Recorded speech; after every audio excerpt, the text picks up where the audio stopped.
The story of Babs started in 2001 with this photograph. It just shows the life of the work, how it's gone from a photograph to street art, and now it's here at the Shrine, and to see it on this magazine, the whole story is just fantastic, how it's started here and ended here.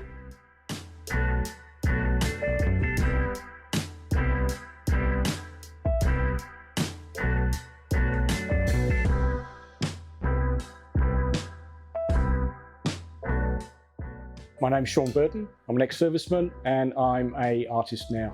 Back in 1982, I bought a record by The Clash called Straight to Hell, and inside that record was a thing called a stencil. I pulled it out and I thought, hey, I like the look of this, and of course, give me an aerosol can, and I went out and I started doing my first stencil. And from then on, I was sort of interested in graffiti art, outside art. But then I went into the military a few years later and sort of parked all that sort of stuff for a while. And then it wasn't until I left the service that I was starting to be drawn back to artwork again. I'm easily described as a stencil artist. I work with aerosol paint. I usually put my work on the street or into a gallery if I'm lucky enough. But with all my work, I like to be able to make it transferable. If I can't do it on the street, I probably won't do it on a canvas. I paint contemporary artwork for contemporary veterans from contemporary conflicts. I want my generation of veterans, the Invictus generation if you want to call us, they can identify with my work because it's in a medium, it's in a contemporary medium that they identify with nowadays, and I think they make that connection, they're drawn to it, maybe more so than some of the more classical artwork that we've all grown up with. I worked as a photographer in the military, and I think when I left the military, I left the photography there with it. I wanted to paint because then I could actually take that painting, my artwork, my design, my photograph out onto the street and give it that audience. Really, I was looking for a gallery. And I know it sounds corny, but the street, the billboards, that was the gallery. Something I was very uncomfortable with in my early days of doing stencil art was that I was using pop culture images, and it seemed to me that there was no difference from what I was doing to what someone else was doing. So I wanted to do something unique. So I took my photographs and I used them as basis for my images to painting and doing stencil art. Back in about 2015, my mental health started deteriorating as a result of my military service. And I wanted to focus my artwork on something that gave my service more purpose to me, and I wanted to be able to look at my service, just validate my service as well, give it. And so I started taking my imagery that I'd taken, photographs that I photographed when I was in service, and then I started using them as the base images for my artwork instead. And I found I was more engaged with it, and it really helped me, gave me purpose, and it helped me validate my service, because I'd sort of lost a lot of faith in what I'd done, and I was really just trying to make sense of it all. And it was a great tool to help me with strengthening and giving me mental health fitness. In a lot of my artwork, I want to focus on the positives and the good, the strengths, the characters, the qualities. And I think a majority of servicemen and women are quite optimistic, resilient people, and they do look towards positives, and by their very nature, and that's been demonstrated throughout their service. They're go-forward kind of people.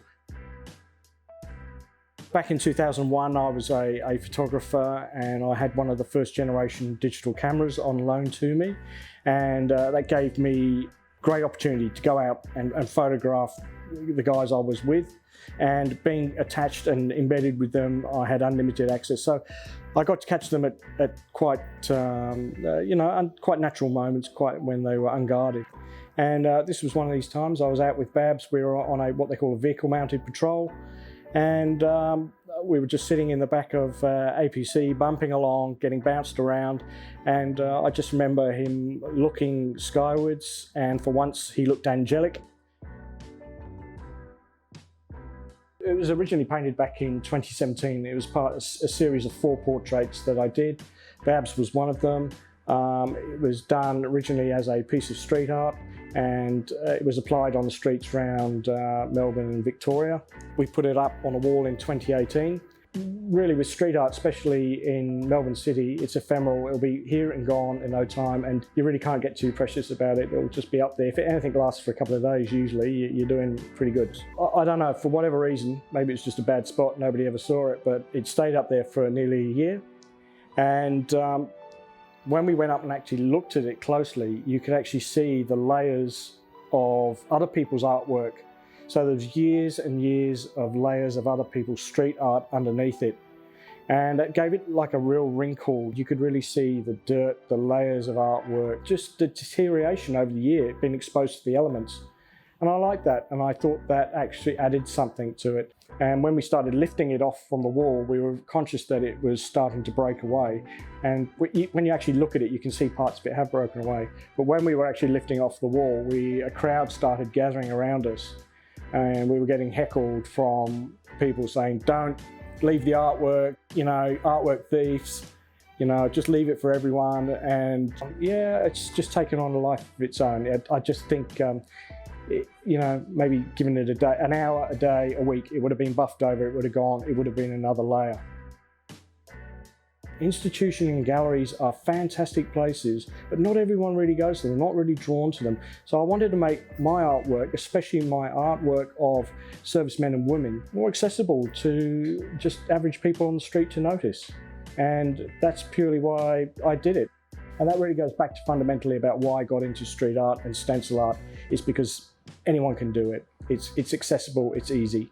But it's a way of telling Bab's story, and it's the way of telling story of other servicemen and women, their particular stories. And they're not international heroes, they're just everyday people serving. And they have great stories to tell and it's a way of making those stories accessible to everyone. A few years on, after we returned from East Timor, Babs was involved in a quite horrific accident. He was burnt from head to foot, but he was absolutely adamant that he was going to bounce back and would go on and achieve greatness.